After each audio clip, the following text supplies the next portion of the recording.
Gentlemen, the program is about to commence. May I request that everybody kindly take your seats and please put your cell phones to mute.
Ladies and gentlemen, please give a warm welcome to Honorable External Affairs Minister of India, Dr. S. Jaishankar and Mrs. Jaishankar.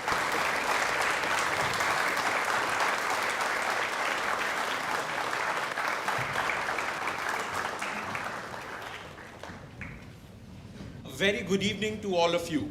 Aap sabka swagat hai.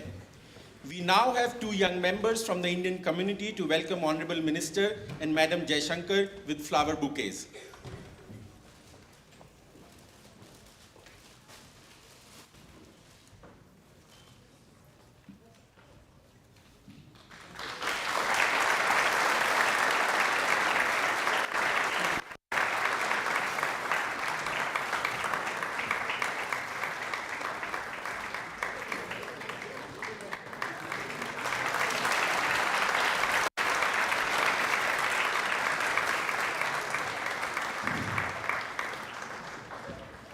Ladies and gentlemen, it is indeed a great honor and pleasure for us to welcome you all here this evening in the presence of Honorable External Affairs Minister of India, Dr. S. Jaishankar and Madam Kyoko Jaishankar.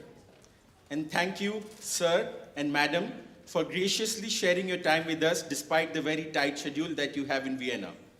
On this icy winter's day, on behalf of the Indian Embassy and the Indian community in Austria, we extend a very warm welcome to you. It is testimony to the immense love that the Indian community in Austria have for you, sir, that the hall today is houseful. We unfortunately could not accommodate everybody who wished to come today, so we are live streaming this event through our social media channels. We start today's program with the national anthem. Those seated may please rise.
May I now request to please take your seats.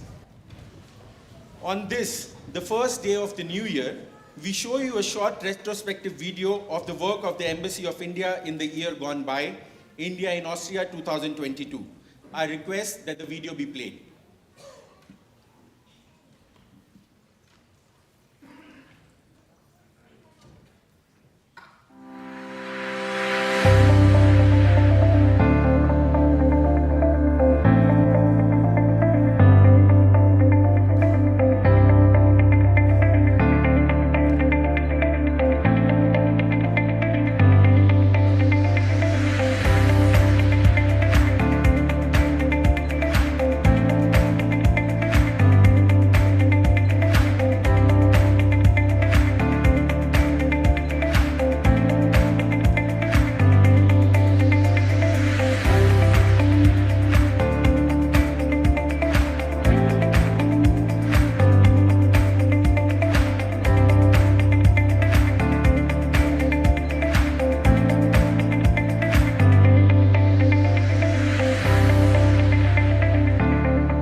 The very talented singers, musicians, and dancers of Indian traditions living in Vienna have woven together a fabric of Indian culture for you tonight.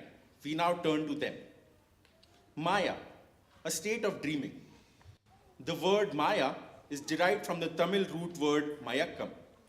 In the final Tamil Sangam, it is stated that the entire creation is a blurred flow between state of matter, a projection of things and forms that are temporarily phenomenal and sustain the illusion of oneness and permanence.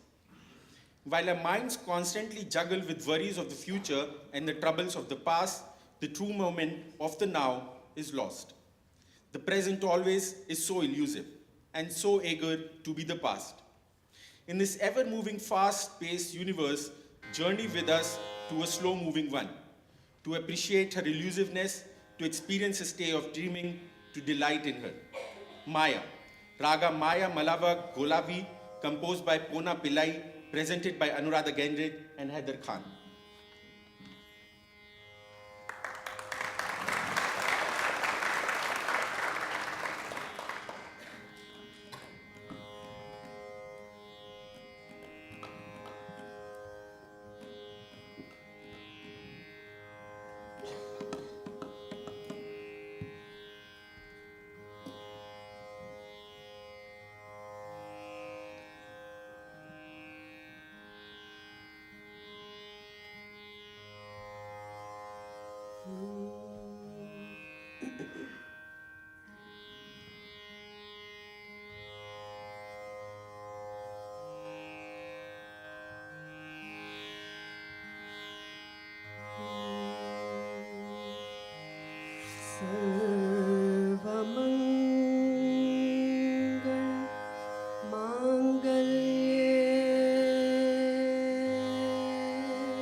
Nanu bro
ವಶಮುನ ಮಹಿಮಗಳ ದೋರಳಚೆ ಚೂಯೀಶ್ವರಿ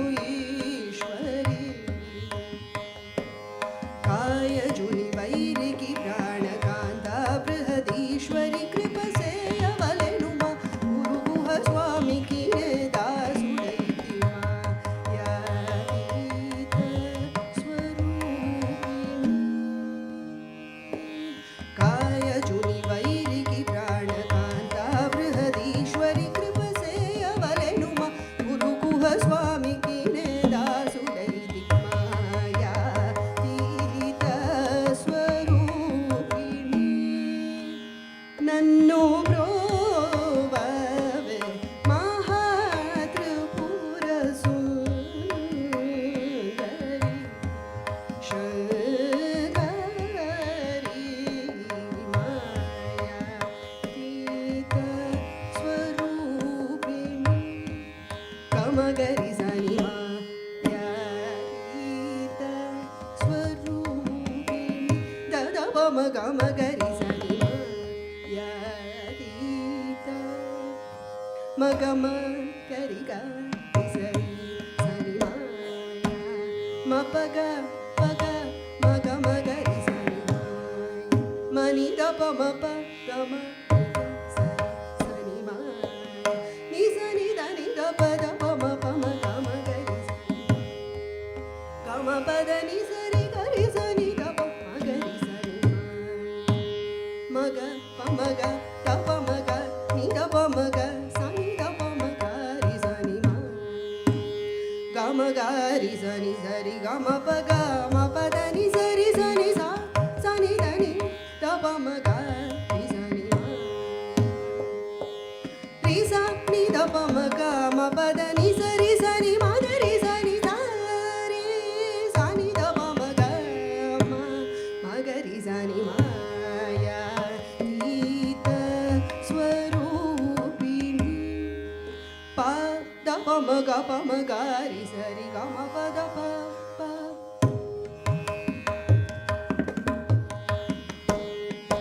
ಮ ದಪ ಮಗ ಮಗ ರಿ ಸರಿ ನಿ ಸರಿ ಗ ಮ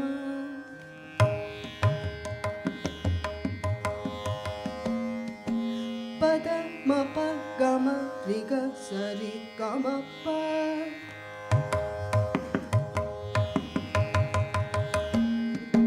ಮ ಪ ಗ ಮ ರಿ ಗ ಸರಿ ನಿ ಸರಿ ಗ ಮ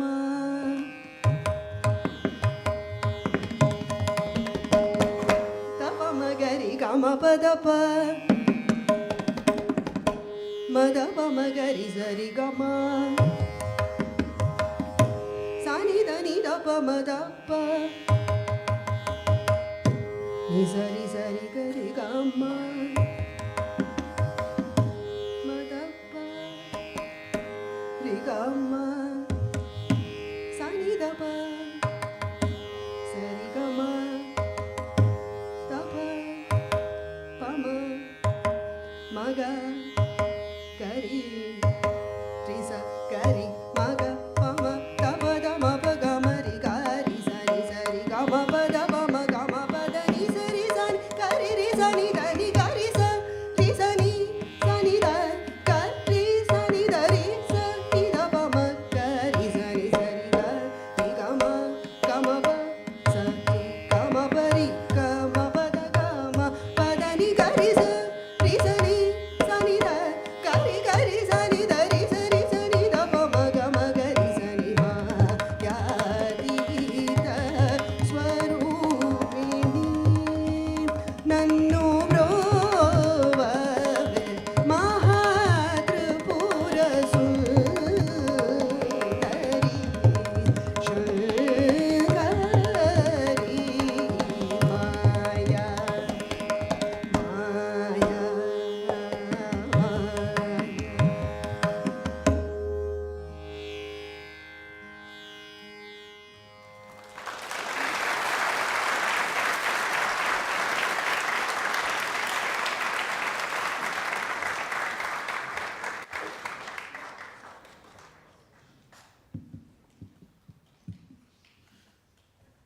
From Carnatic, the classical music from the south of India, we now make a journey due north to Hindustani music.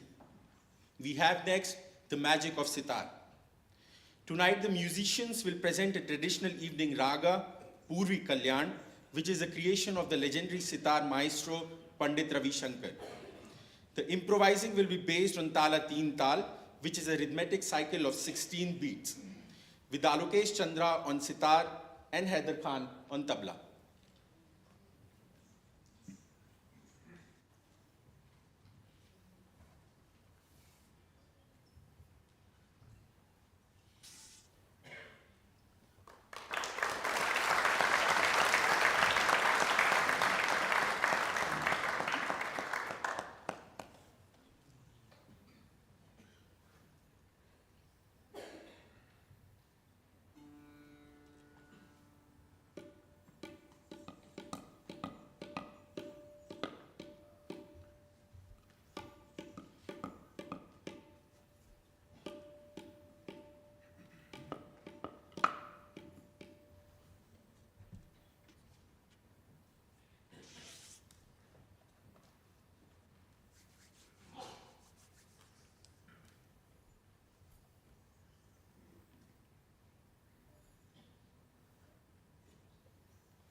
With such a rich cultural heritage, not only does India boast two classical forms of music, but we cherish and nurture 8 main classical dance forms.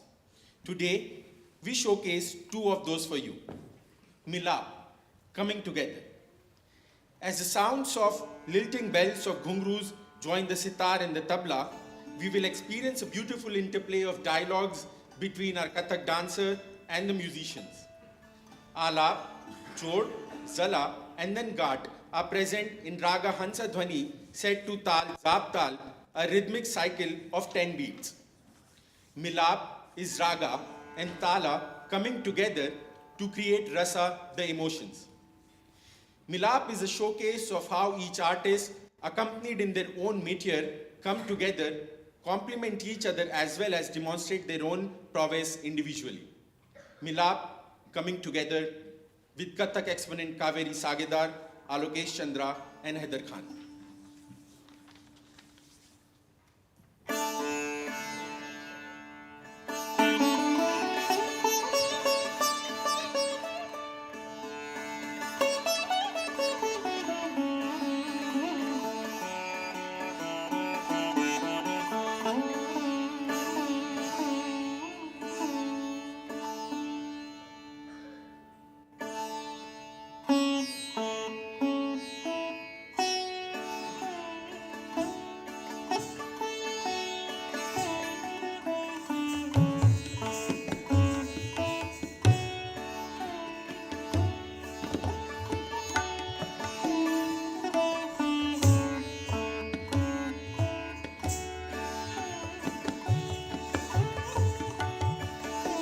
Tal Jhaktal, 10 beats rhythmical cycle.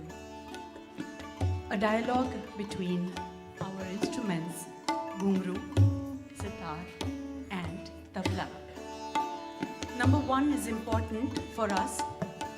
That's sound, lakshya, goal. We start and we end on number 1.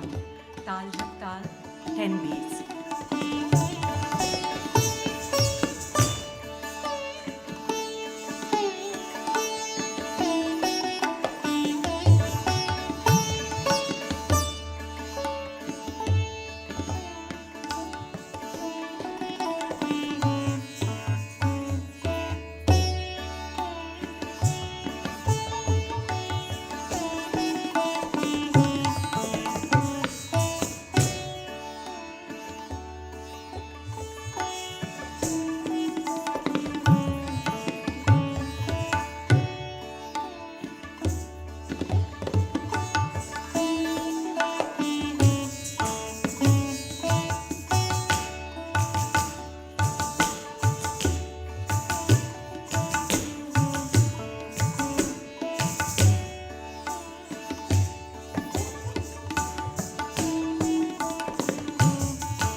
coordination a very important part of Kathak and Tabla.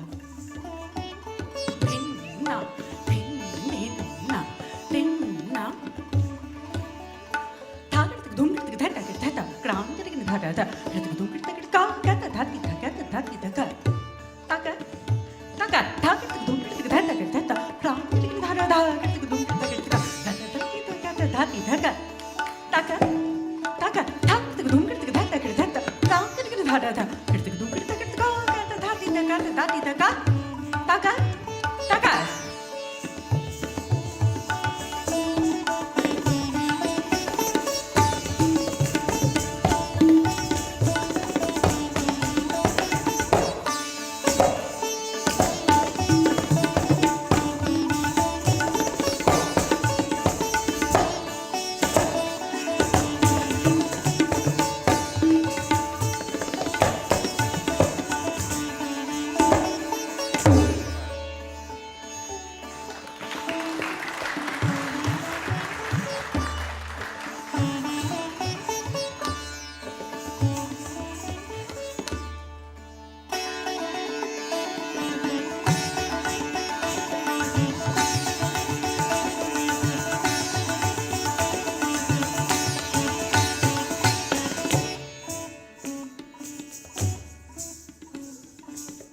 Four beats, 16 beats rhythmical cycle, tal, teen tal.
And the visual treat for the eyes, ears, and heart continues with Bharatnatyam, noted to be the oldest classical dance form of India. Kalinga, Nartana, Thilana, the Kalinga snake dance. This Thilana, or dance, refers to a popular mythological story in which the god Krishna, as a young boy, danced on the serpent Kalinga to stop him from poisoning the Yamuna river. The dance contains many rhythmic words and intricate sequences that are fused with repetitive musical notes. Here are some text descriptions. With his lotus-like feet in the water of the Yamuna river, dances the one whose eyes are shaped like lotus petals. He has a sindoor tilak on his forehead, curly locks of hair, and a majestic face. He is the adorable child who holds the people in rapture while dancing on the serpent Kalinga. He is the one whose very form is the mood of compassion. The melodies of his flute gives ecstatic passion.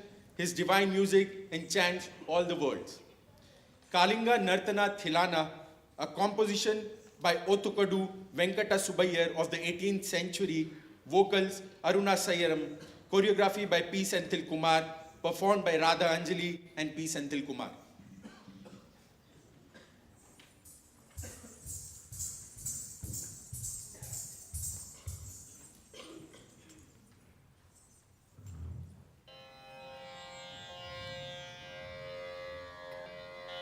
Tam tim taranatam, tam tim taranatam,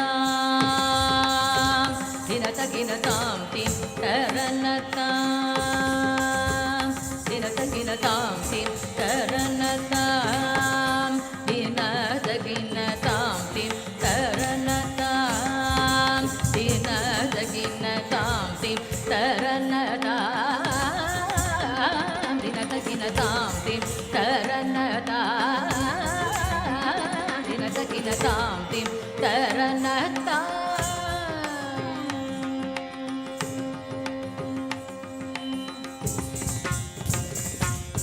Tam tim taranata,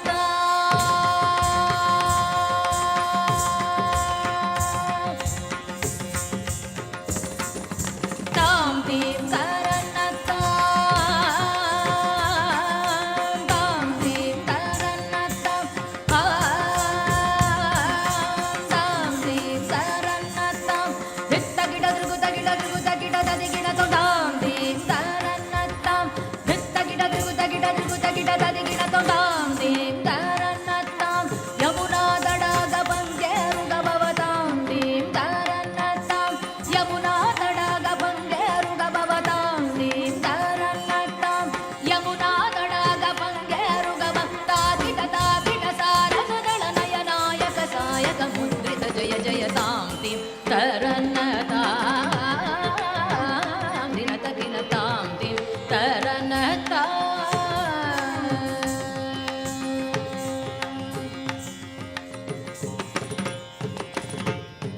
Tamidadajam, tagadajam, tagatigadajam, tam, tamidadajam, tagadajam, tagatigadajam, tam, tamidadajam, tagadajam, tagatigadajam, tam, tamidadajam, tagadajam, tagatigadajam, tam, tamidadajam, tagadajam, tagatigadajam, tam, tamidadajam, tagadajam, tagatigadajam, tam, nila manohara jala vibhushana nirata jalandhara bhujanganarda neeraja tadaga adhiga mridula pada nikata tarango tunga tadanga nirtaka nirtaka tam takatai takatadimidiyata takata kita taga jagad gurjaganandam taga jagad gurjaganandam yamuna tadaga tunga tarangam imagarasmini taramite shubhangam idhastatastara karunapangam yadivara hridaya saroruka bhringam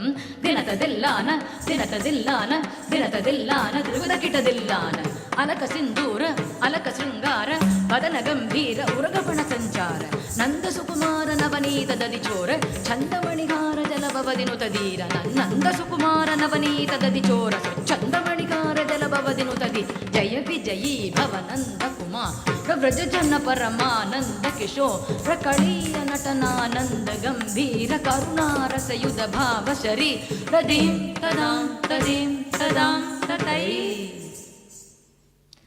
ದೀಂ ತತ್ತಾಂ ತದೀಂ ತತ್ತಾಂ ತತೈ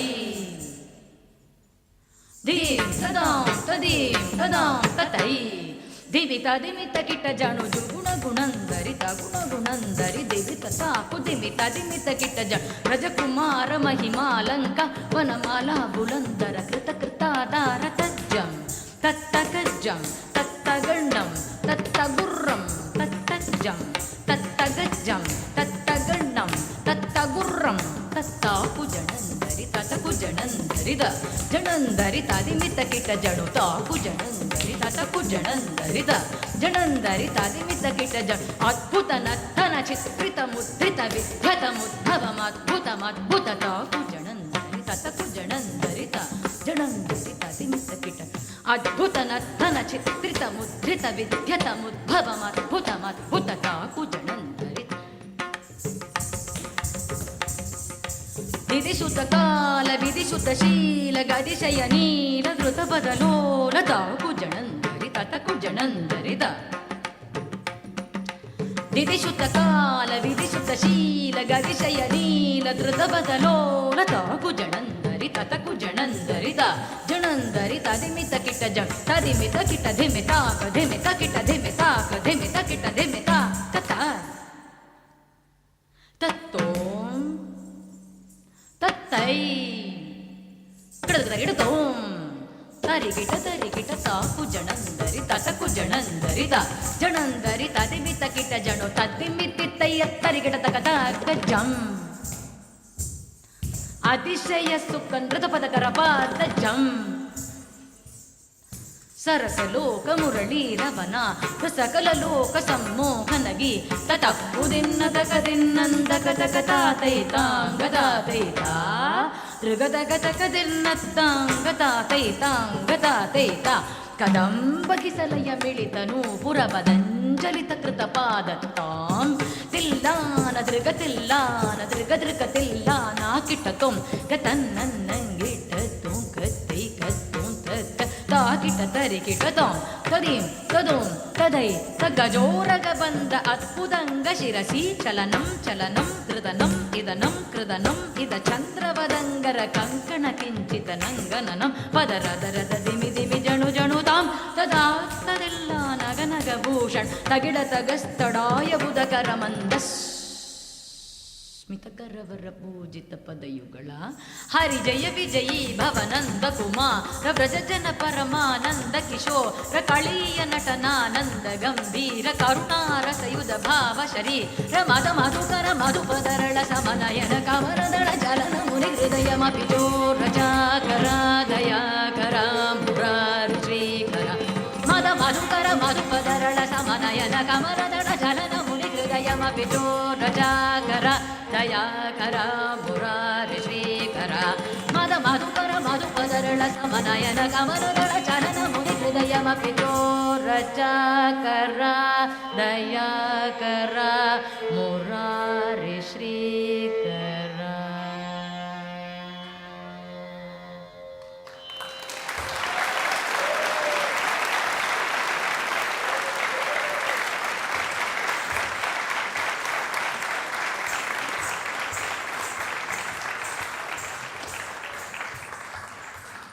Ladies and gentlemen, after a treat in classical music and dance, in the final segment of the cultural program, we celebrate the vibrancy of India's folk traditions. We have next for you Des Rangila. Sadhna Ferain, an organization for dance, music and interdisciplinary art, has put together an energetic folk dance performance by these youngsters born, brought up or studying or working in Austria, never once giving up their Indian roots. Let us join them with our hands and perhaps even our feet in this great diversity of Indian folk culture.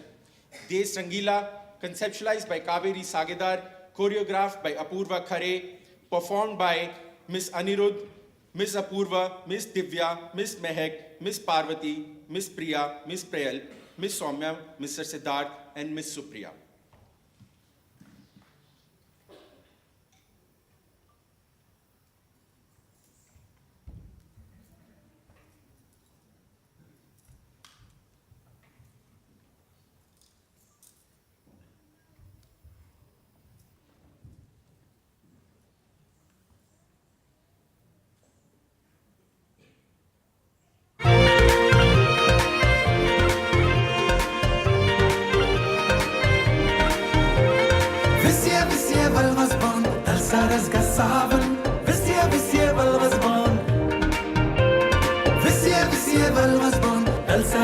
Sawan visible was born.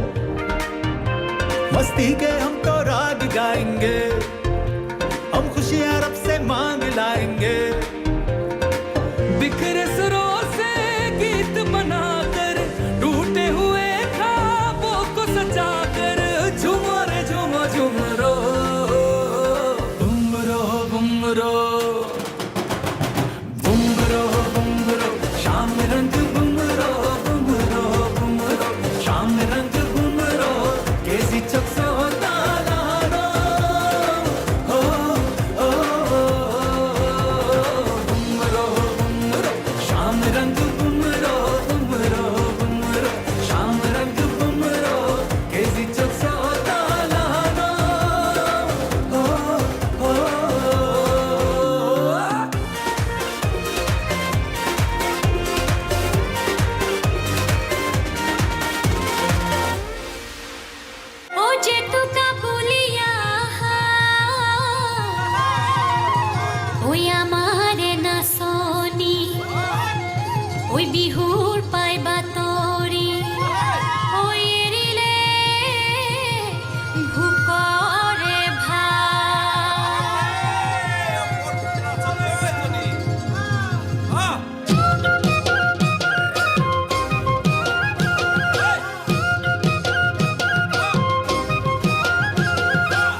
नचदी रही थक गईयां सारियां नचदी रही लाल सूहे लहंगे विच जचदी रही तेरे पिंड जेड़ी मैनू छेड़दी रही भाभी कुड़ी कौन सी ओ दसदा सही भाभी ए भाभी ए भाभी ए भाभी ए लाल सूहा रंग सट रोवरी रही भाभी कुड़ी कौन सी ओ दसदा सही लाल सूहा रंग सट रोवरी रही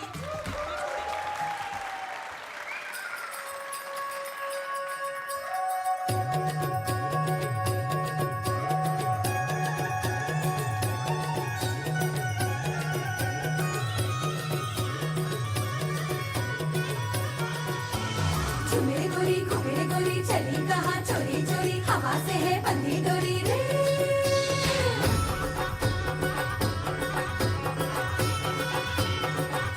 झूमे गोरी घूमे गोरी चली कहाँ चोरी चोरी हवा से है बंधी डोरी रे शर्म छोड़ी थोड़ी थोड़ी नैनों की है बोले छोड़ी बेशर्मी करनी दे झूमे गोरी घूमे गोरी चली कहाँ चोरी चोरी हवा से है बंधी डोरी रे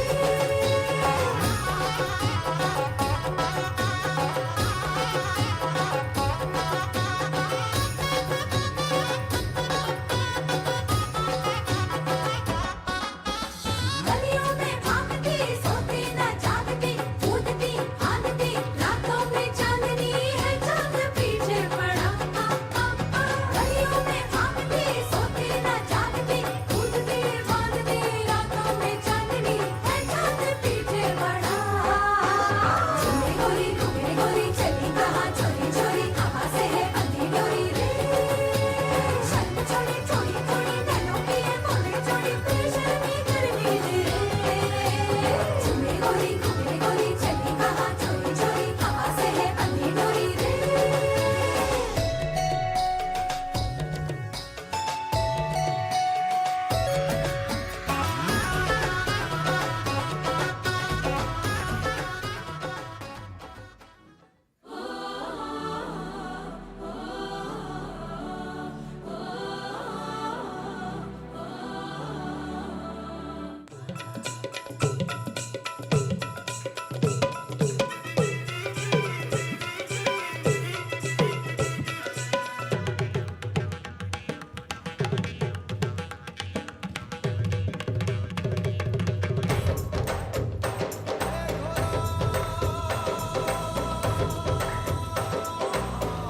यहाँ हर कदम कदम पे धरती बदले रंग यहाँ की बोली में रंगोली सात रंग धानी पगड़ी पहने मौसम है नीली चादर ताने अंबर है नदी सुनहरी हरा समंदर है देश रंगीला रंगीला देश मेरा रंगीला देश रंगीला रंगीला देश मेरा रंगीला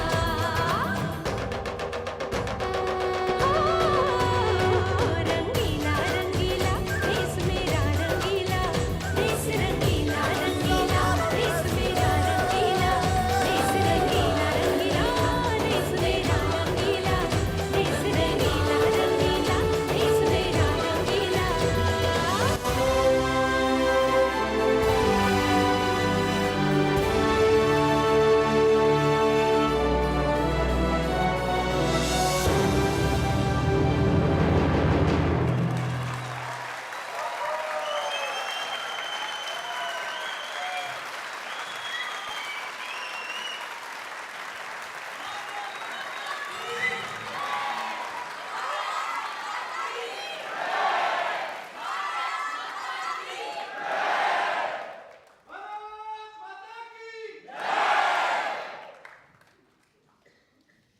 Excellencies, ladies and gentlemen, with this we come to the end of this evening's cultural performances. May I now invite all the performers to please come on stage and take a bow.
Ladies and gentlemen, and now we come to the part of today's event which we have been eagerly waiting for. An interaction with the Honorable External Affairs Minister of India, Dr. S. Jaishankar. May I now request His Excellency Honorable External Affairs Minister of India, Dr. S. Jaishankar, to kindly grace the stage with his esteemed presence. May I also request His Excellency Ambassador Shri Jaideep Majumdar to kindly come on stage. Ladies and gentlemen, a big round of applause for our guest of honor.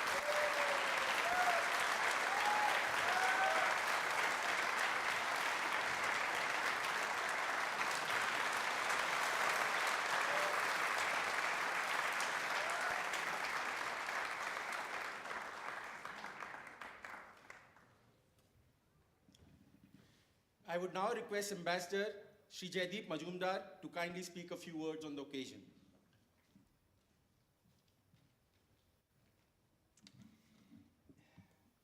Dear fellow Indians, on behalf of all of us in the Embassy of India, I extend to you a very warm welcome.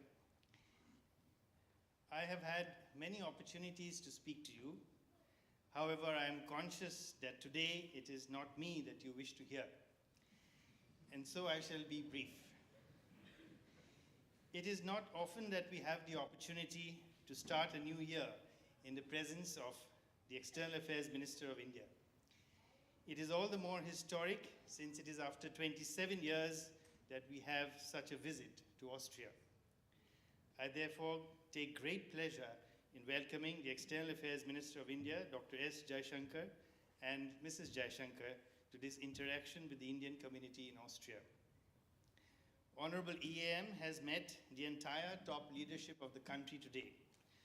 He and Madam were guests of honor at the iconic New Year's concert at the Music Verein. Tomorrow there will be delegation-level talks with EAM's counterpart when 5 important agreements with far-reaching impact for our bilateral relations are expected to be signed.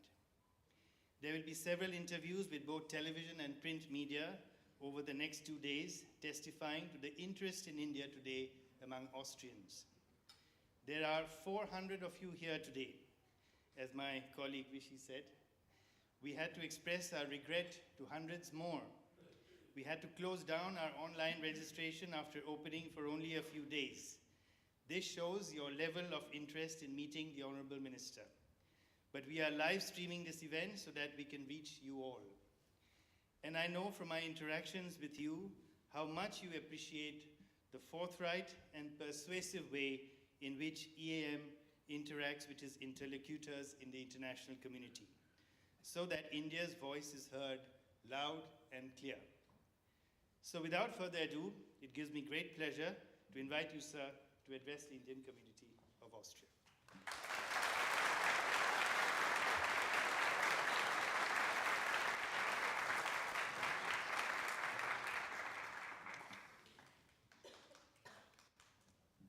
Ambassador Jaideep Majumdar, dear friends, first of all, a very happy new year to all of you. I can't tell you really how glad I am to begin my year with diplomatic engagement on the very first day, and that too in Vienna. Now, the ambassador mentioned to me that it's 27 years since a foreign minister of India came here. And I honestly cannot understand why. Because I look at all of you, you are such lovely people. It's a great city, there's so much in the relationship.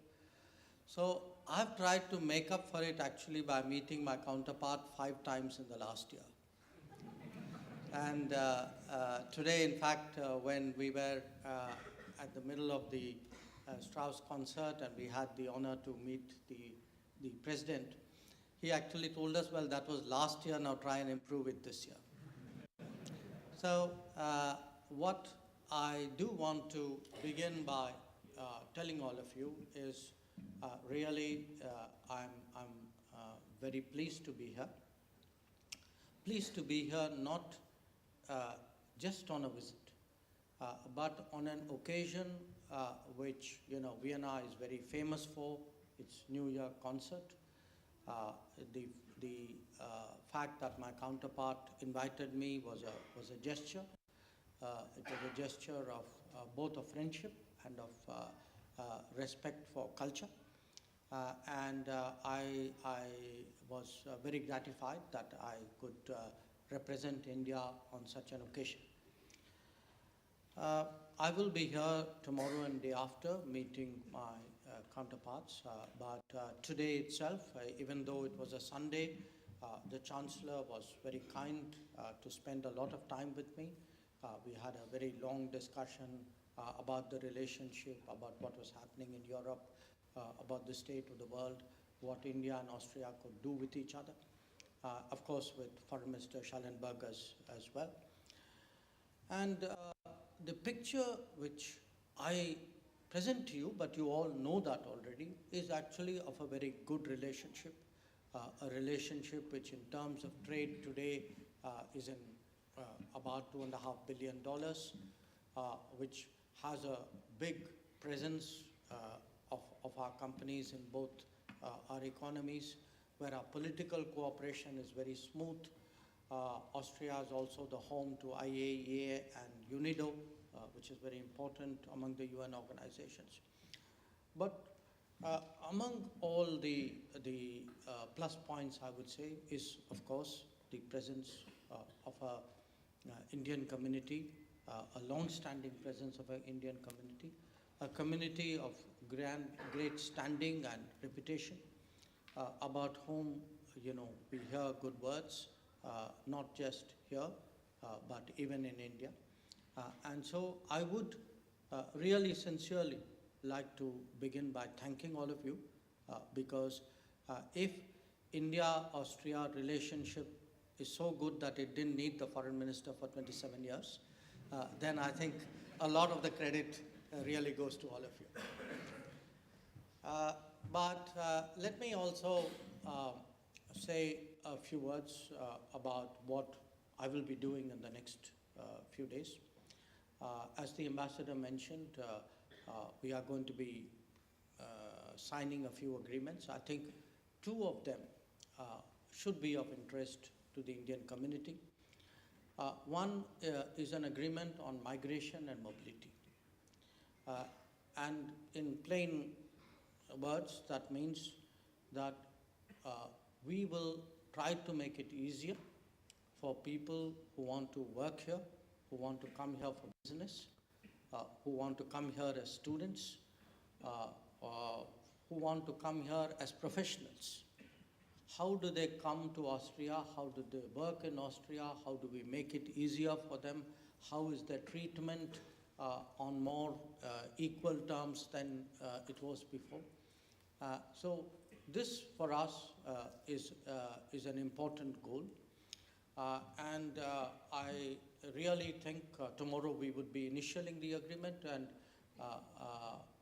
to allow you to understand what is its relevance. We have done similar agreements with a number of other European countries, very recently with Germany, before that with UK, with France, with Portugal, with Denmark. And it is for us a very significant pathway to ensure that the world is actually a global workplace for Indians, that we have opportunities to demonstrate our talents and skills, that when we do so, we are given fair reward, that the societies where our people settle down and work and study and contribute recognize the contributions that they make. And as I said, that it gives us a chance really to build our connections with the world in very, very practical terms. The second agreement we will be signing is something called a working holiday program. And a working holiday program we are actually doing for the first time with any country. It will mean that students who come to Austria can actually work here for 6 months. And it's not just the opportunity they will get in Austria. It is for us actually, I would say, a novel experiment If it works well in Austria, it's something which we would like to take forward in other countries, not in Europe, of course, but perhaps in other parts of the world. So the term, I think, if Ambassador, if I get it right, is I think it's called red, white, red cards. So the red, white, red cards, we hope, will be given in larger numbers to qualified, deserving Indians who I am sure will help to build the reputation of this country and strengthen our relationship. Now, why is this important? It's important because if you look at the overall context of our relationship with Austria, this is a country we are associated with its very moment of, I would say, identity formation after the Second World War when the 1955 peace treaty was done. So in Austria, there's a lot of goodwill, historical goodwill, on which we should build. And that goodwill today is extremely important as we forge a stronger relationship with the European Union. The European Union, as you all know, consists of 27 countries. We have good relations with all of them. But, you know, as it happens with human beings, obviously, even in a family, you connect a little bit more closely with some, perhaps a little less so with others. So for us to have strong, reliable, trustworthy, enthusiastic friends in the European family is especially important. And we see that possibility very much in the India-Austria relationship. The second, of course, is the skills and the capabilities of Austria itself. And to explain that, I want to share with you that under Prime Minister Narendra Modi, in many ways, we are doing foreign policy very differently. We are looking at the world, evaluating what are the opportunities and the possibilities it provides us to accelerate development and modernity in India. So for us today, foreign policy is actually a search for partnerships which will help give India better access to technology, to capital, to best practices, to networking. And here there is a lot, and you know, you people know it much better because many of you have professional insights into this society. That what is it, how do we really leverage this relationship to take India forward? It's not only this relationship, but I think there is a lot that Austria has deservedly a very, very good reputation, and we certainly want to use that for our mutual benefit. The third reason, of course, is it's a globalized world. I think we are seeing whether it is COVID, whether it is climate change, whether it is even a conflict like what we are seeing in Ukraine. What is happening in one part of the world no longer stays in that part of the world. Anything big that happens anywhere will affect everybody, everywhere. And when we understand that, it's important for us really to work with countries on the big global issues of our times. And the big global issues can be climate change, the big global issues can be pandemics, it can be terrorism. But a country like Austria, with whom we intuitively bond so well, where there is such inherent understanding, where there is so much goodwill, for us in working on the international stage is a very natural partner. It's a partner of great value. And certainly, I hope my discussions today and tomorrow will strengthen the feeling on the Austrian side. And of course, there is it's important to remember we are both democracies. We believe in very similar values. So when it comes to working together, there is a lot that is natural for us to do. Now, that's broadly where our relationship stands. And I felt it was important on my visit that I explain it to you. because you are all stakeholders in this relationship. You know, I have come on a visit. Obviously, I will continue to keep a very vigilant eye on its progress. There is the ambassador and the embassy to take forward the relationship. But at the end of the day, all of you who live here, who work here, who have, influence and relationships here, you make as much of a difference to this relationship, perhaps even more so than we do. And I present to you this very hopeful, positive picture of this relationship, because I want you to join us in the collaborative task of taking it forward. That each of you, in your own way, whatever you do, whatever position you hold, whatever profession you practice, in some way I'm convinced that you can make a difference, and that is really what I would like you to do. Now, I'm very conscious today that I'm also in Europe, not just in Europe, but in a part of Europe which is very close to a conflict that is going on. I'm sure that that conflict in Ukraine is something which has been in minds of many of you as well. You would read about it. Perhaps some of you would be asking, where is India on this matter? And probably there's nobody who can say this to you more directly than I can. For us, this conflict is really a matter of very, very deep concern. It is of deep concern because, as Prime Minister Modi declared in September, we actually genuinely believe that this is no longer an era of war, that you cannot settle differences and issues through violence and through conflict. So from the very beginning, our effort has been to urge a return to dialogue and diplomacy. We continue to press on with it. Prime Minister himself has spoken on numerous occasions with President Putin and President Zelensky. I myself talked to my colleagues in Russia and Ukraine. We know that this is not a easily resolvable situation, but it's important that countries who believe that the only solution must lie through negotiation speak up clearly in that regard, persevere in that efforts, because at the end of the day, when people ask us, on whose side are you, we say very clearly we're on the side of peace. And we do believe that a very large part of the world thinks similar to us. But having said that, let me, since I have come from India, and I know many of you continue to, of course, visit there.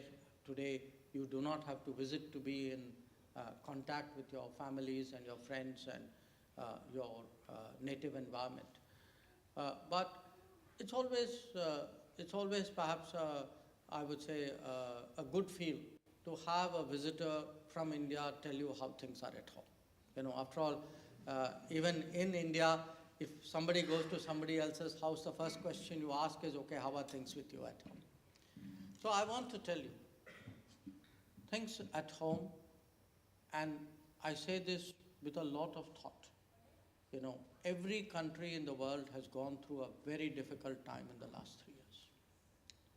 But things at home now are truly on the way to recovery, that we have today not just health recovery, but economic recovery, that there is today a confidence and an optimism, and I'll explain to you why, about our prospects.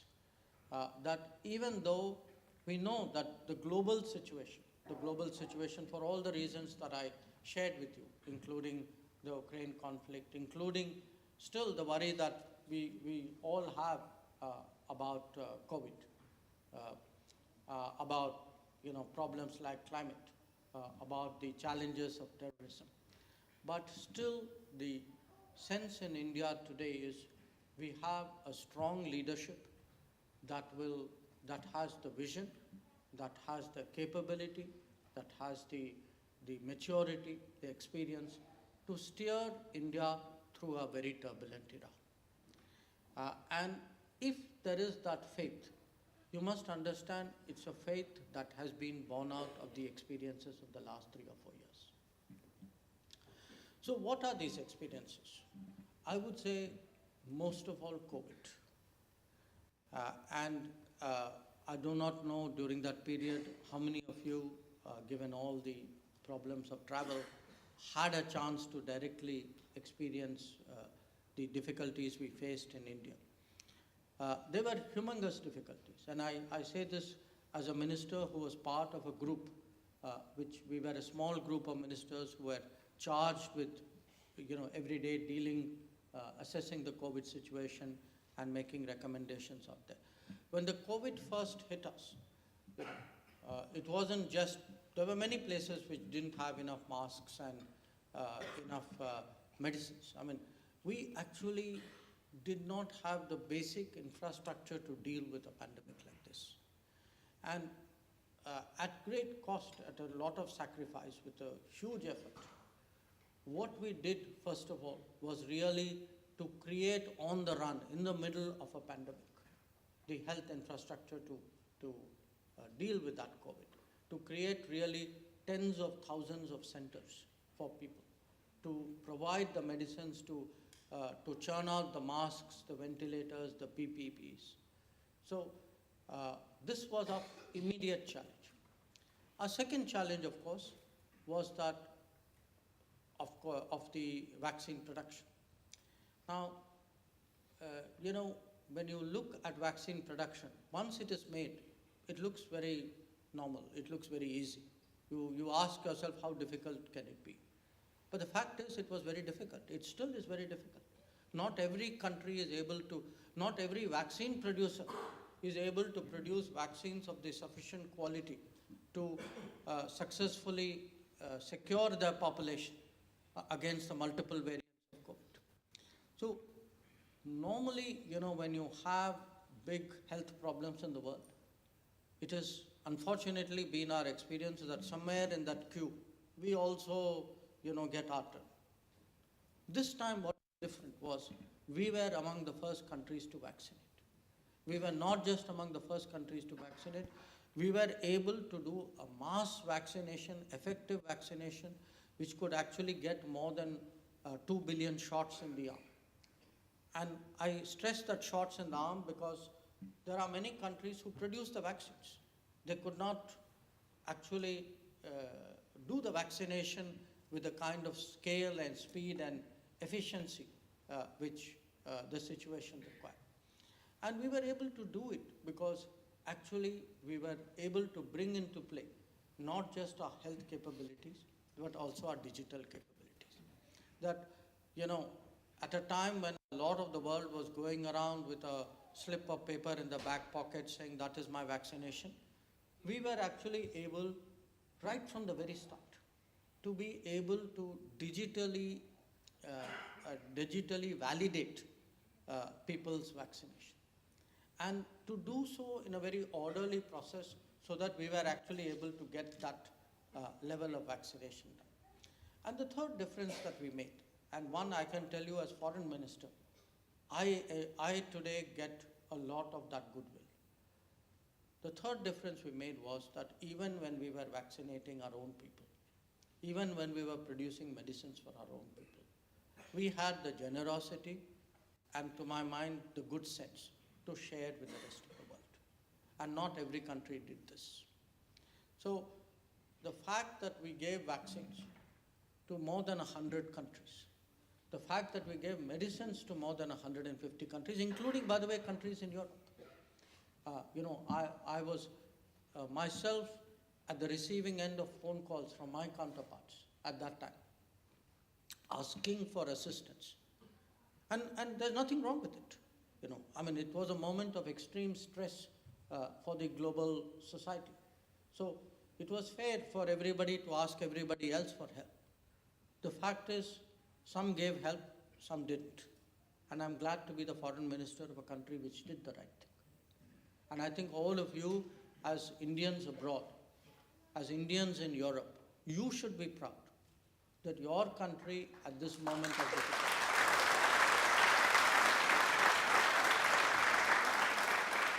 that your country at this moment of difficulties was willing to actually stand by the rest of the world.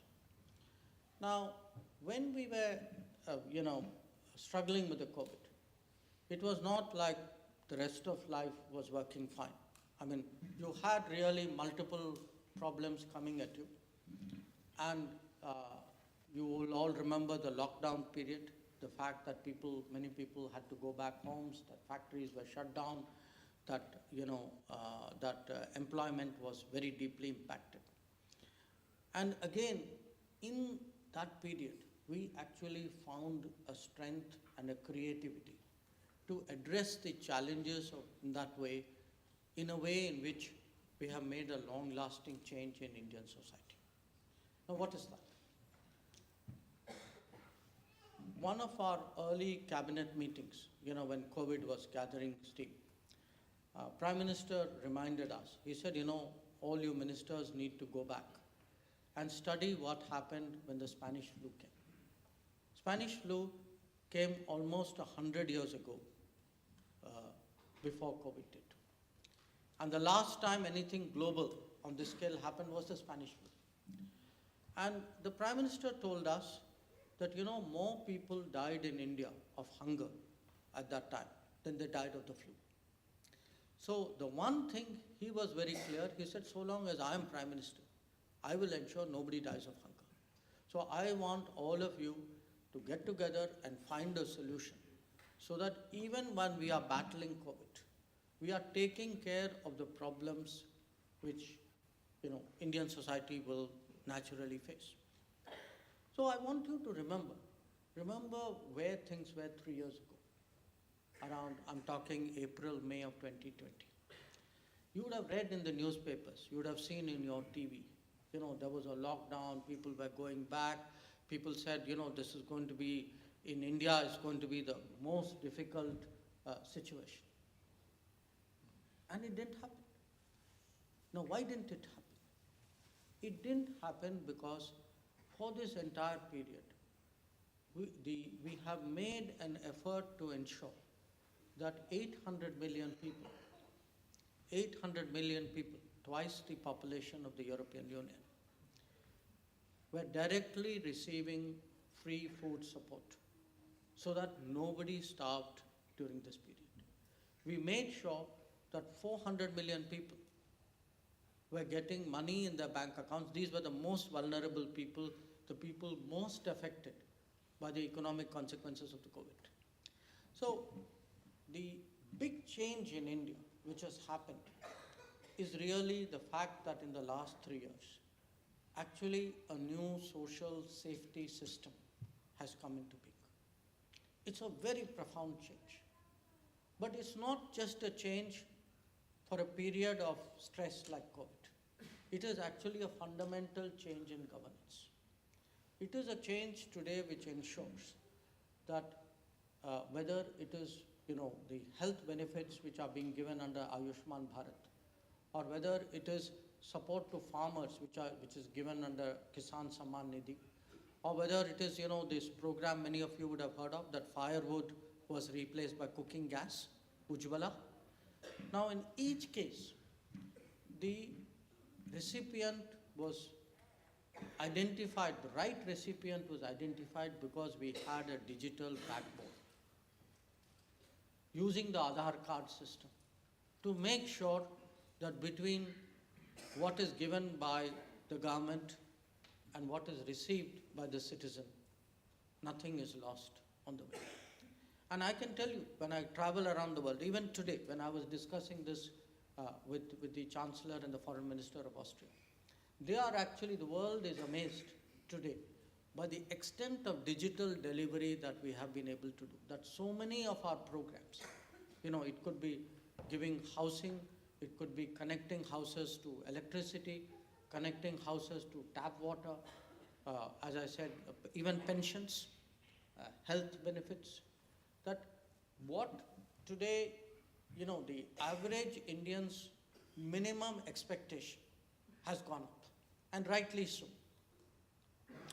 So the challenge for the government is, how do you deliver on that minimum expectation avoiding the long, the time-honored Indian problem of leakage. And you all know what leakage is. So, and the digital revolution today, because I really use that word revolution very carefully. The digital revolution today allows us to do all of that.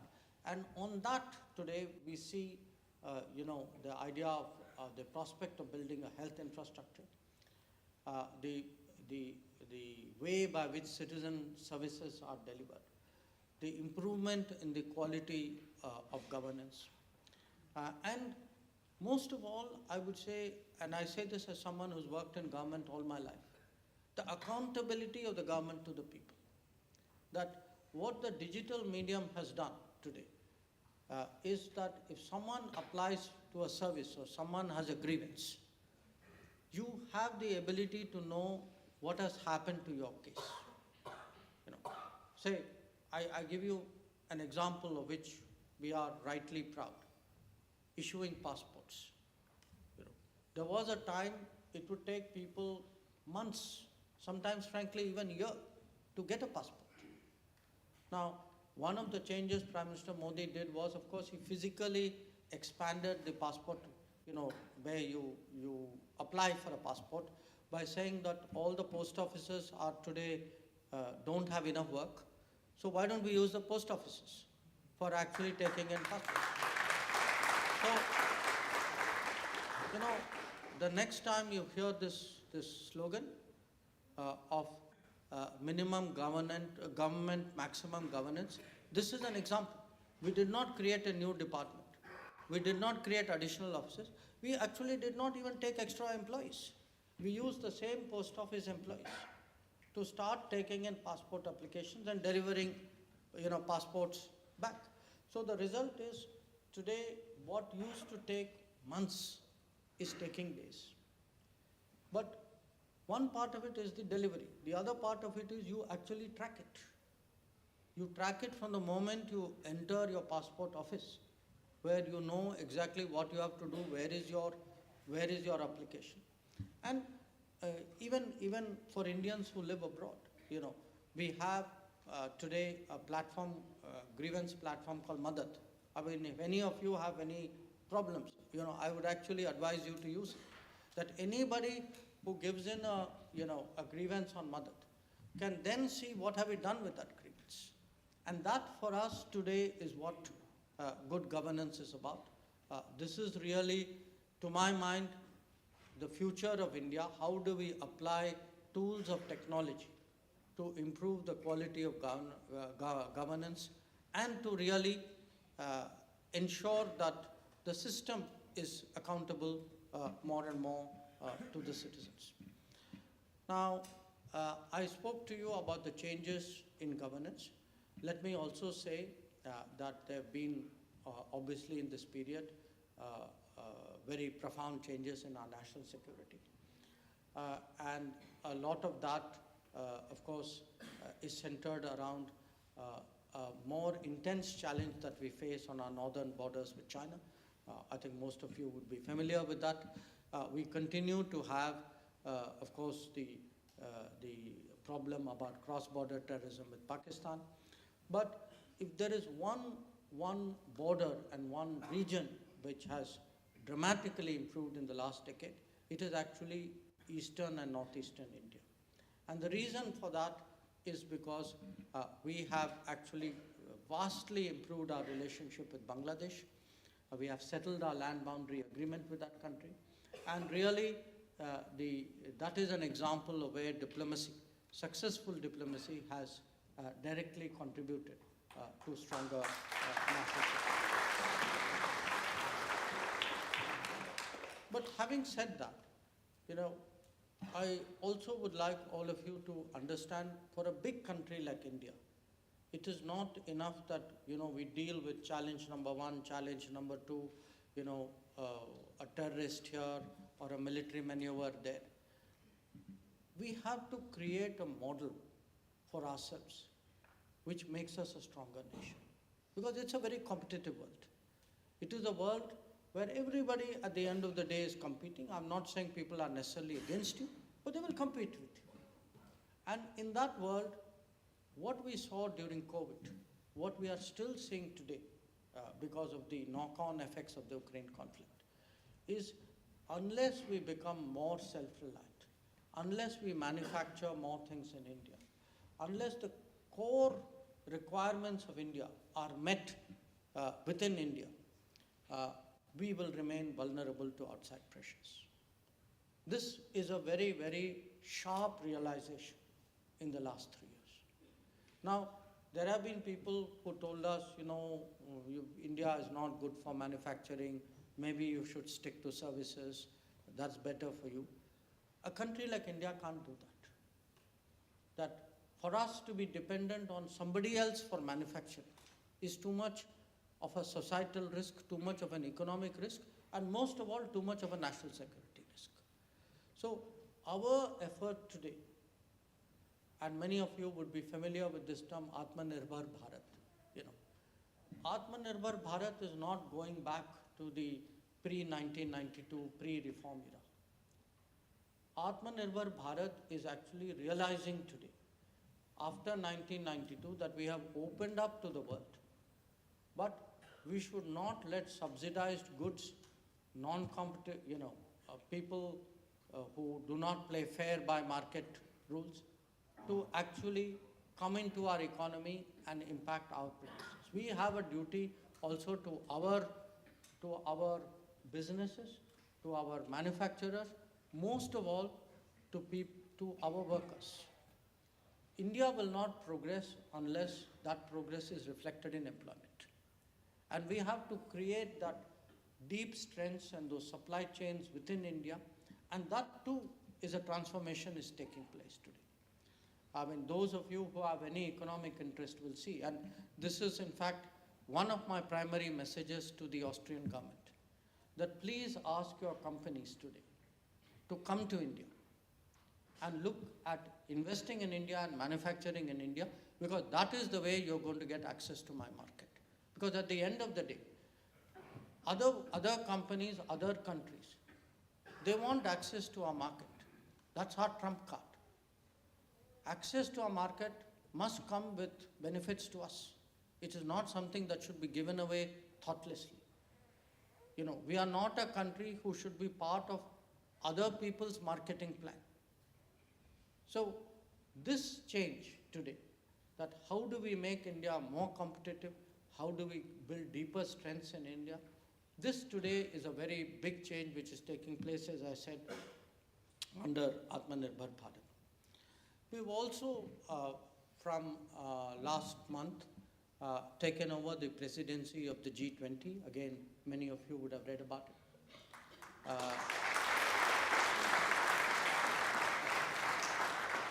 And I sometimes get the question, you can imagine from which quarters, saying, well, it was bound to come your way anyway, so what's the big deal?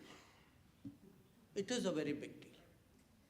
It is a very big deal because in our diplomatic history, we have never had this many powerful nations, the top 20 economies of the world, who among them today account for the bulk of the global GDP, who dominate world trade, who are 2/3 of the world's population.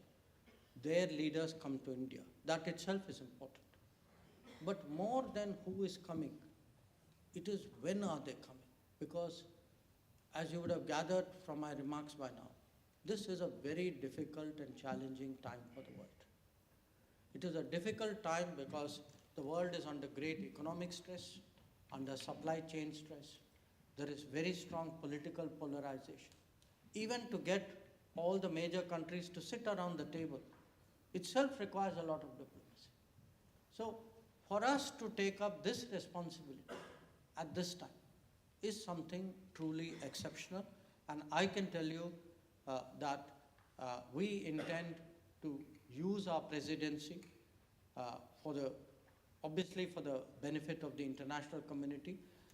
We have a lot of ideas and thoughts, but in all of this, we also want to be a voice of fairness, of justice, of ensuring that societies and countries who would otherwise get left behind, who do not have somebody else to speak for them, that we emerge as their voice on matters like energy access and food security.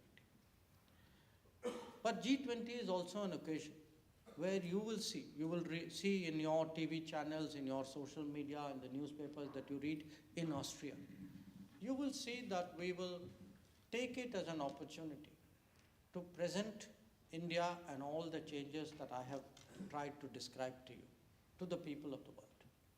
So this G20 presidency is not as would normally be done. It's not something which is just going to be done in the capital city or even in 2 or 3, Mumbai, Calcutta, Chennai metropolises. We are going to take it across the country to more than 55 cities. We are going to make sure that the diversity of India, every region, every culture, every, I would say, local cuisine, local products, they will be on display to the world. That the delegates of G20, because there will really be, tens of thousands of G20 officials and leaders who will be coming to India during this period, that they have an opportunity really to see the length and breadth of India. So in a sense, I would say you can think of it as a marketing of India to the world. I hope that in your own way you will follow it, you will encourage it, and in whatever way you can actually tell your acquaintances about what is happening in India or which particular part of India G20 meeting is happening. That is something which would be very much appreciated by us. So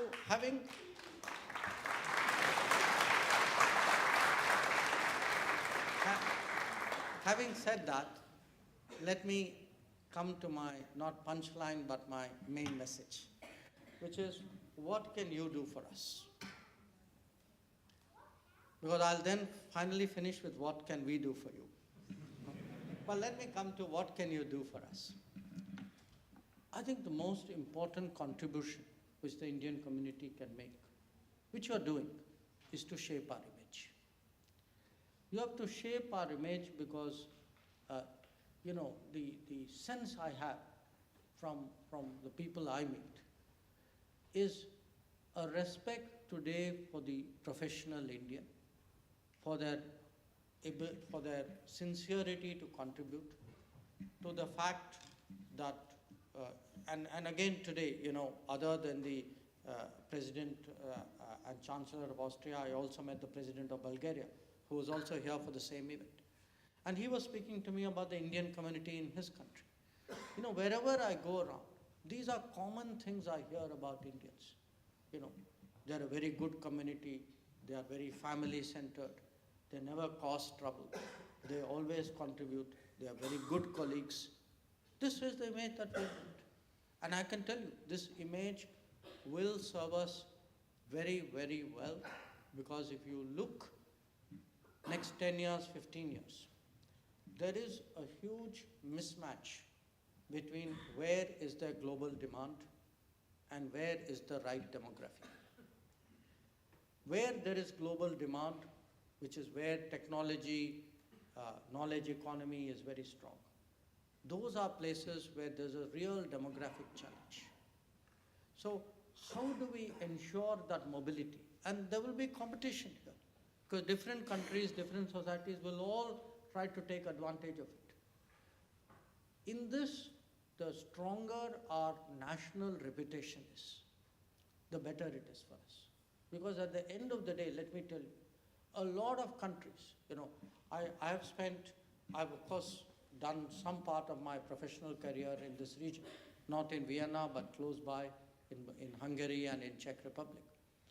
But in many, many places I go, when I look over the last 45 years, and I see what has really changed the image of India, it is actually the diaspora. It is the Indian community. It is when people think of India, they don't think of a country. they think of a person. They relate to an Indian they know, the experience they had with that Indian. If that experience with that Indian is good, their impression of India flows from that. So for me, all the diplomacy I do is nothing compared to the image and I would say the sentiment that you all create. So my first ask of you, of course, is to keep doing what you're doing. You're doing a wonderful job here. But let us see if there are ways by which our presence here continues to grow, that our talent, our skills find an expression. The second is actually not related necessarily to Austria, but I say this as part of a larger initiative we are trying to do. In Glasgow, last year, year before, when there was a climate change conference, Prime Minister Modi announced something called LIFE. We formally inaugurated this initiative in October last year in the presence of the UN Secretary General. LIFE stands for L-I-F-E, Lifestyle for Environment.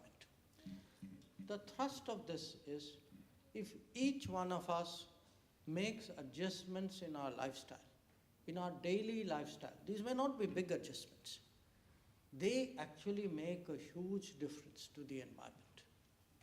So what I would urge you to do is, please follow a lot of the ideas and the debates and the initiatives that are coming out of India. Because this is no longer the India which you may have known 10 years ago.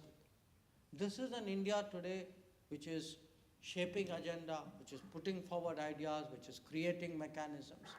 We have become one of the main countries today propagating solar energy. There was a time when people thought of us as a problem when it came to climate change. Today we are seen as one of the climate leaders.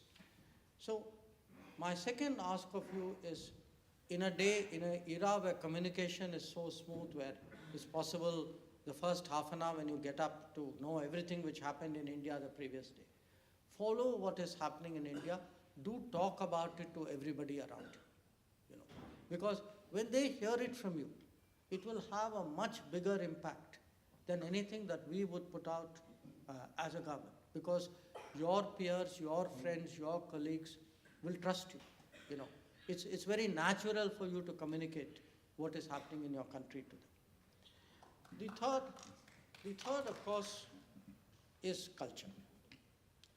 And I must say, I say this to Ambassador, but I say this to our friends who were earlier performing on the stage.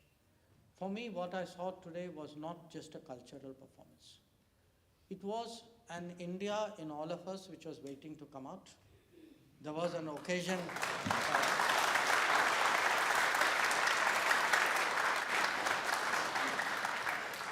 I was only the catalyst which brought it out, So I can't, it's such a good feeling when you go around the world and you find people who are actually enjoying the reaffirmation of their identity through what they are doing. So for me, it's often emotional. There is a connect, there is a feel when you see this. And I would like all of you to actually reflect much more on what are we, what is India, what is our culture. And I do not mean this in a chauvinistic kind of way. There are so many things that we know, we enjoy, we believe. We have to find ways of making it known to the rest of the world. Because for many years, maybe partly because of our colonial history, that we allowed other people, other parts of the world, to tell us this is fashionable and this is not, this is right, this is not. I think it's time for us to actually express that, And there is, the moment we start doing it, you'd be surprised. In fact, it was this thinking which led Prime Minister Modi in 2015 to propose an International Day of Yoga. You know, when he first proposed it, he told us he had come on that, remember that very famous American visit he had in 2014. And he said, why don't you people, I was then the ambassador in the US. He said, why don't you people suggest to the UN, let the entire world celebrate yoga together. So we all looked and said, okay, we don't know, is it possible not? He of course would not give up, he never gives up. So, and sure enough, we had, I think 170 something, maybe 180 countries who agreed that let us back this. And today, what began as an idea, if you look today in the world at what is the largest pan-global cultural celebration, it is actually the International Day of Yoga. And in fact,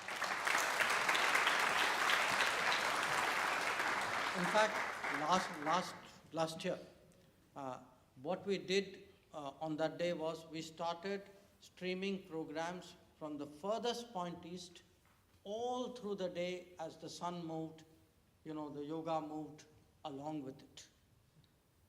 And I give that to you as one example. It does, I can think of many others that my sense is because of this COVID period that there's a lot of interest today in our wellness and health practices. That what was taken earlier as something not serious. There are people today, serious people, in large numbers who are willing to look at it. I'll give you another example because that day started today. I don't know how many of you are familiar with millets. Millets is in Hindi mota anaj.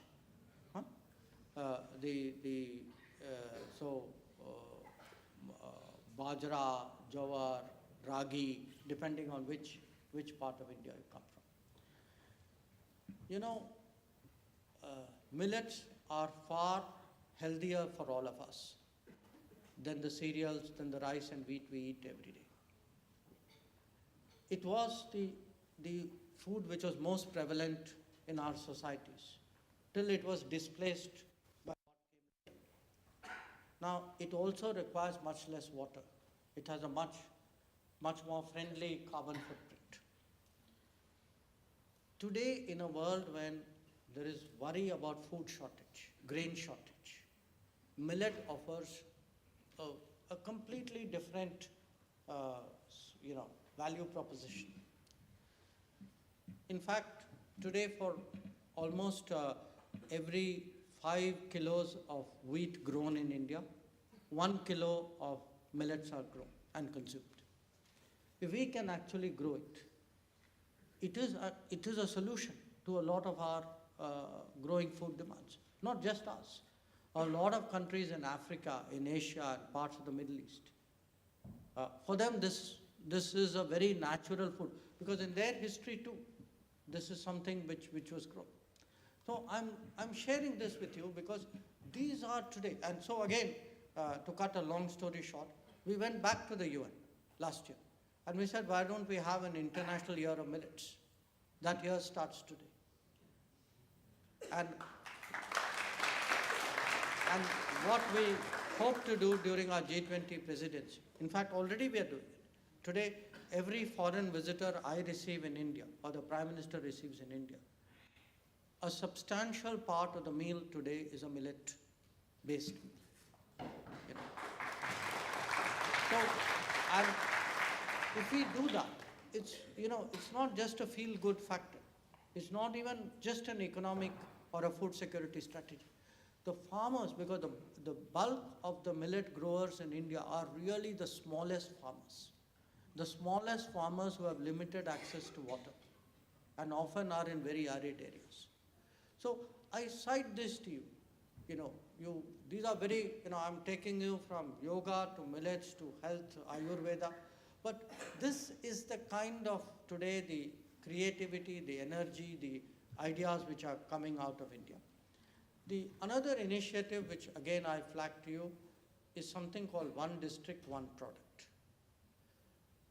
each one of you comes from some district of India. You have some place of origin. That district of India produces something which is unique to it. Every district does. Not just one thing, it produces many things which are unique to it. We have now started marketing those products as unique products. So there is a nationwide program called One District, One Product.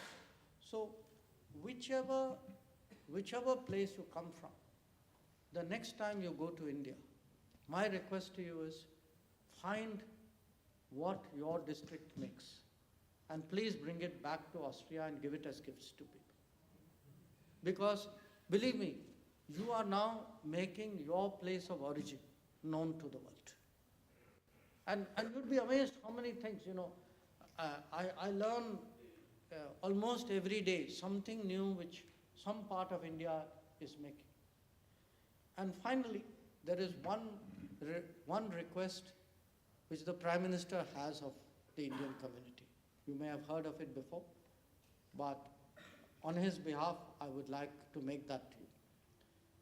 His request is that each one of you set yourself a target of persuading 5 of your non-Indian friends to go to India.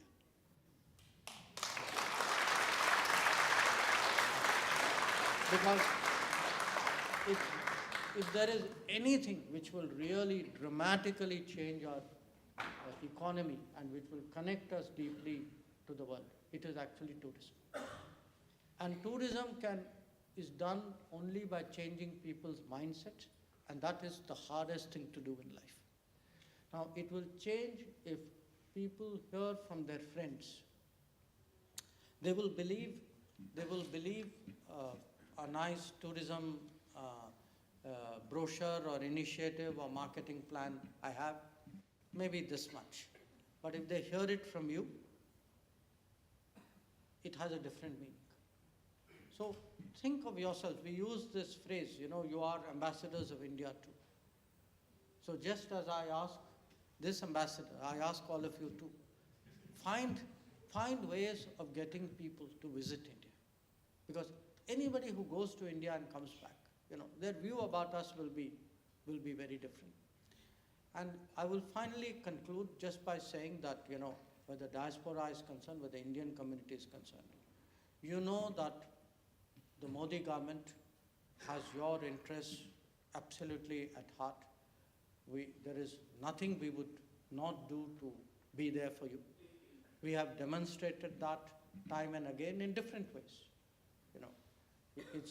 It's today, I think all the dealings of our embassies with the community is much easier.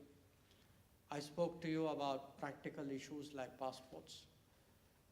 We have community welfare funds which we have used, and we have liberalized its usage so that Indians in distress are helped.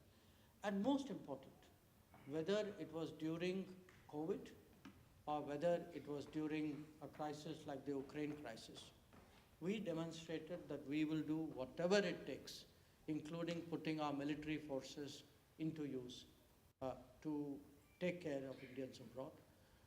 And we do that because when people speak about the rise of India, about a country which is taking its place in the world, the first duty of any country, of any government, is to take care of their people.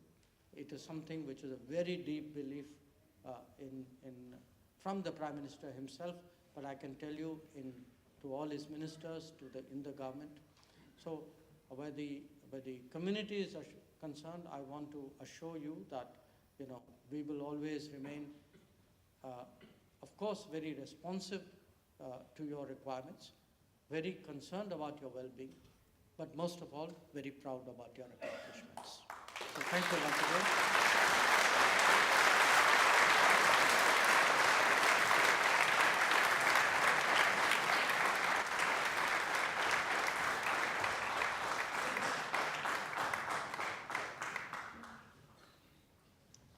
Thank you, sir, for those very inspiring words that will be etched in our memories for years to come and will motivate us even more to contribute to the growth and development of our motherland, India. Some of you have indicated that you would like to put up a question to the Hon'ble EAM. We will call your name one by one. The first question that we have today is from Mr. Manoj Patil. May I request you to kindly raise your hand and identify yourself in the audience for us to pass on the mic to you. Please go ahead with your question, Mr. Manoj Patil.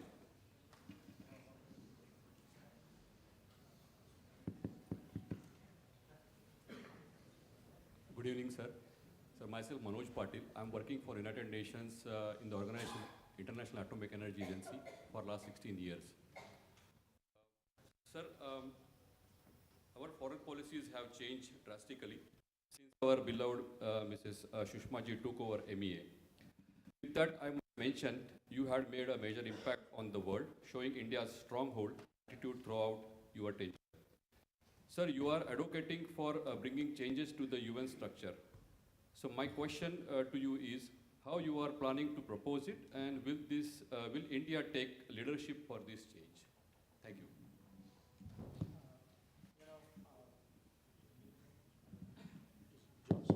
Yeah, mine is working.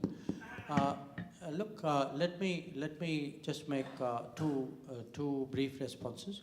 One, I'm very glad that you mentioned my predecessor, the late Sushma Swaraj. Because in many ways, when it came to the creating and messaging the fact that our relationship with Indian communities abroad are strong and will get stronger, she led from the front.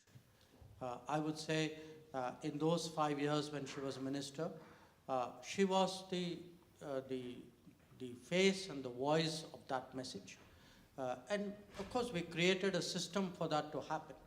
But I still feel that she was so symbolic of that change that I'm personally very grateful that you have recalled her at a time like this. Your question about the UN, look, the UN, the present UN system was invented in 1945, okay? That is 77 years old.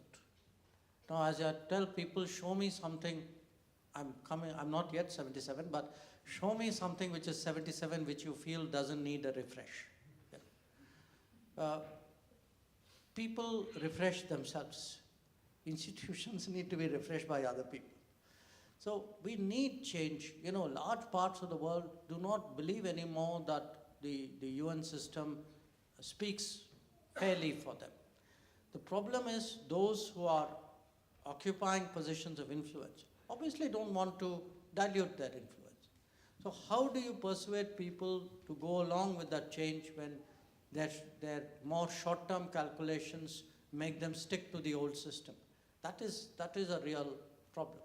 But having said that, it's something which we will persevere, and it's a very important goal for us, for our foreign policy.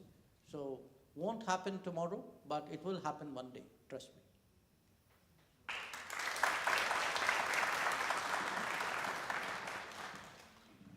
Thank you, sir. The second question that we have today is from Mr. Sandeep Kumar. May I request you to kindly raise your hand and identify yourself in the audience.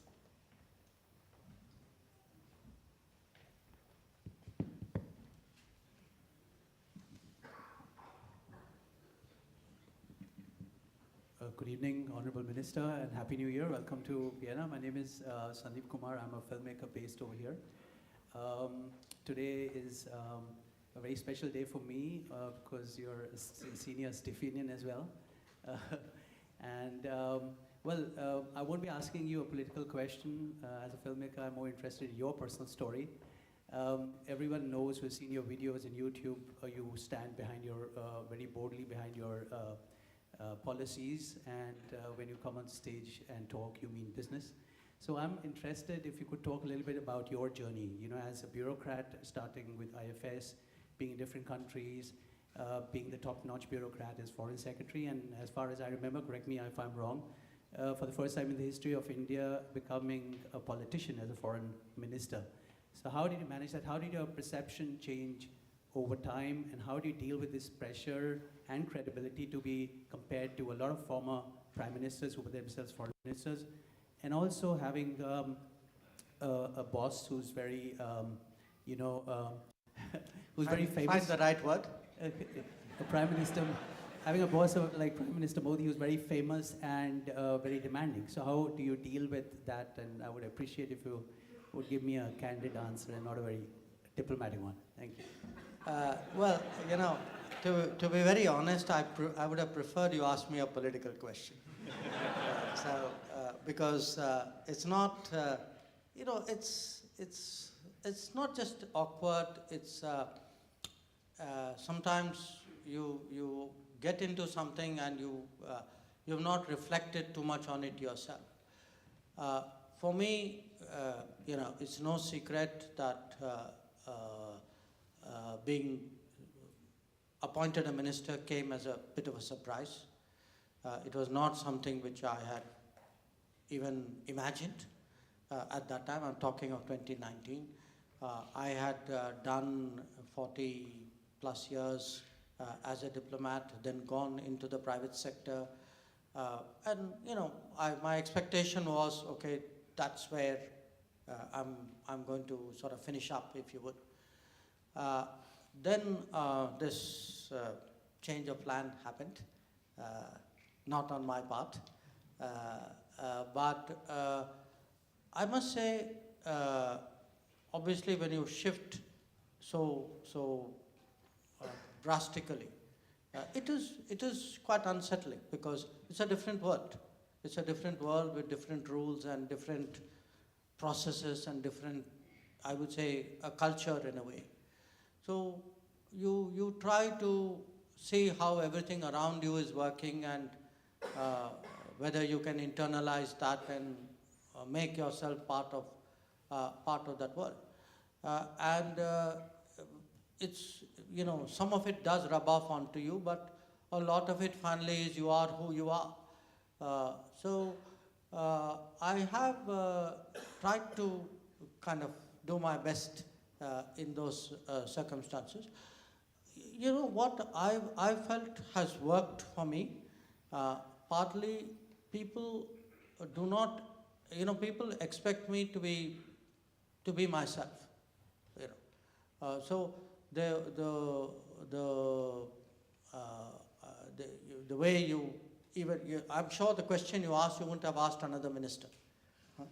So, you are asking me this because you think I'm going to answer you in that particular fashion. So part of it is today the expectation is different, the awareness is different. I see a lot of interest in India. You'd be surprised how much interest there is in foreign policy about the world. I go to small, I won't even say cities, towns sometimes. Sometimes even I would say big rural areas. There's a lot of interest. But in terms of how I navigate and get used to this, it does, it's been, I would say I won't say challenge, but you have to raise your level of confidence, self-confidence, because, something as simple as say, or not so simple as standing up in Parliament. Now for years, I have advised ministers from what we call the official gallery saying, this is how you do this. Which is what Jaideep would do if today he was in the ministry. But it's another thing to stand there and do it yourself. It's one thing to be a secretary of a department and tell your minister, this is my best advice. If you are the minister, in a sense, you are now the person taking that advice and making that decision. And finally, of course, as you say, a lot of it depends, like in any outfit, on the boss. So who is the leader or the main person and how do they set the tone? I'm so glad you chose that understated word, demanding. Yes, I think the Prime Minister is demanding. I think he's rightly demanding because it's time that India had a demanding person as Prime Minister.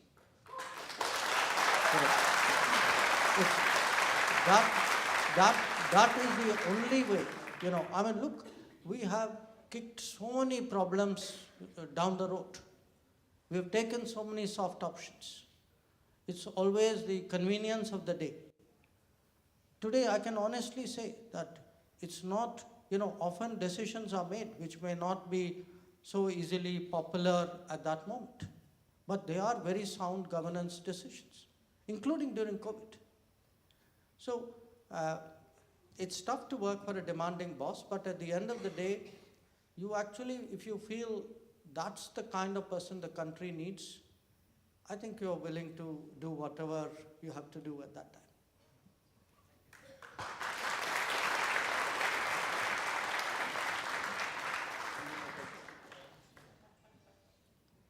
Thank you, sir. The next question that we have is from Mr. Sumanta Biswas. May I request you to please identify yourself? Good evening. Good evening. Can you hear me? Good evening, Mr. Ambassador also, and good evening, ladies and gentlemen. My name is Sumanta. I'm from West Bengal, India, and I'm working here as a research engineer in the Austrian Institute of Technology since 2010. And Austrian Institute of Technology is actually the largest non-university research center in Austria. And we are actually dealing with infrastructure development. And we assist Austria and European Union for the critical infrastructure and futuristic infrastructure development. Just now, we have an opportunity with the help of an Indian company called Lotus Wireless to build in India a unique multi-megawatt EV charging station. And with the support of Honorable Minister Mr. Nitin Gadkari, we have identified a test lane between Delhi and Jaipur that 30 or 40 cars can be charged together. And my question here in this case is that I'm seeking your vision and your suggestion for further strategical cooperation between India and Austrian research ecosystem, because it is really needed because AIT has so many departments. We can really help in every type of infrastructure development in India. And second one, what I would say that according to climate action and climate justice, we have an aim as an Indian to generate 60% of our energy from the renewable energy sources, and until 2030. So we have only 7 years in our hand to accomplish the goal. So with the help of Indian Embassy, Okay. Yeah. Your suggestion how we can get the support from? Okay. Look, obviously, the specifics of what you said, you would have to be in the business or in that particular government department. But what you can see today is that India is moving very, very boldly in terms of a much greener climate strategy. So if you look at the renewables target, the non-fossil fuel target, even the idea, the very idea that a country at our income level could even think of a net zero itself is mind-boggling. So clearly EVs are now the future. Question is, how soon will the future come? And then how do you make the future affordable and accessible? Because finally that is the success of the strategy. My sense is, if you take India's embrace of technology in different ways, including, I give you a very different example, telecom, we will do a lot of leapfrogging.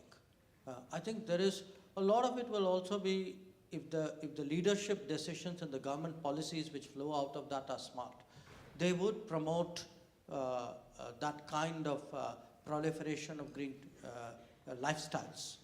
I certainly hope, in fact, I expect that would be the case. Your second part, which is how do you encourage India and Austria to do more with each other? In fact, that's an unfinished conversation I had today with Foreign Minister Schallenberg. We are going to be discussing tomorrow how do we connect up exactly the two bits you're talking about, educational institutions and businesses in a more sustainable form. Because we have mechanisms which haven't met platforms which have been defunct. So I think we need to energize a lot of this. My suggestion is probably Ambassador Mazumdar would be able to tell you a little bit more once our talks are over. Thank you, sir. The last question that we have for today is from Mr. Upadhyay. May I please request you to ask your question, sir?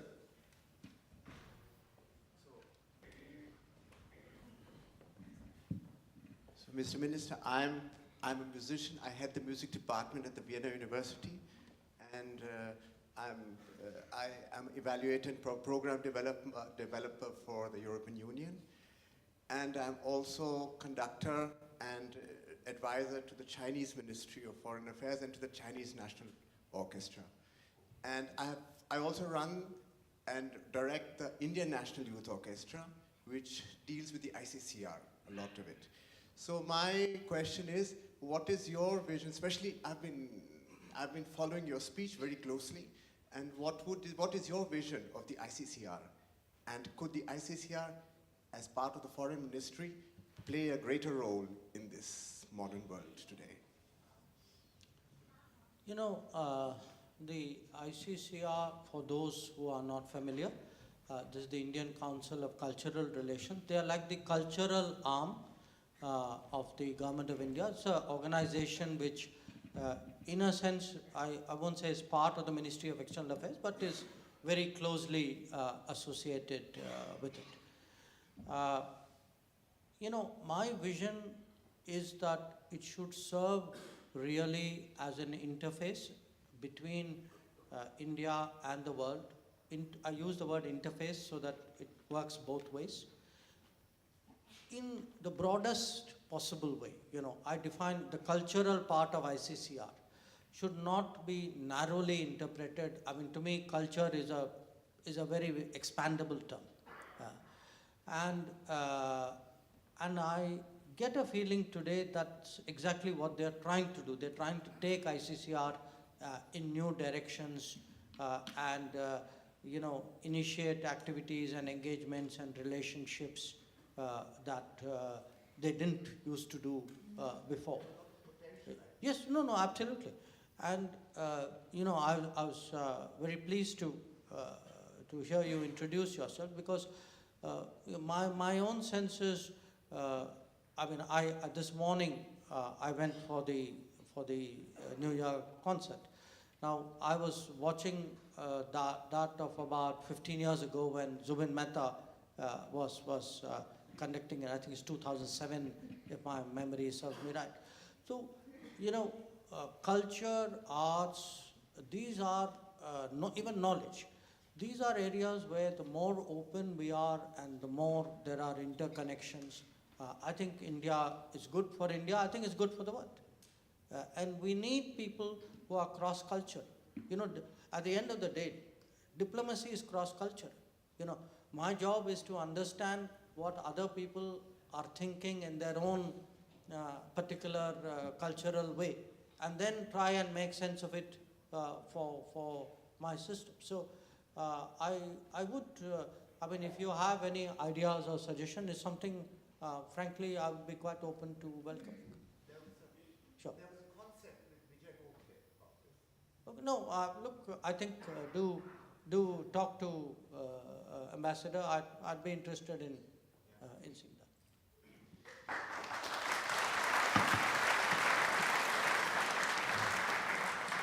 Thank you, sir. With this, we come to the end of today's program. On behalf of the Indian Embassy, we would like to thank you, sir and madam, for graciously sharing your time with us today. I also want to thank all the artists and all the audience for your wonderful presence today. A very happy New Year to all of you. You have been a wonderful audience. I I would request all of you to please remain seated while the dignitaries exit.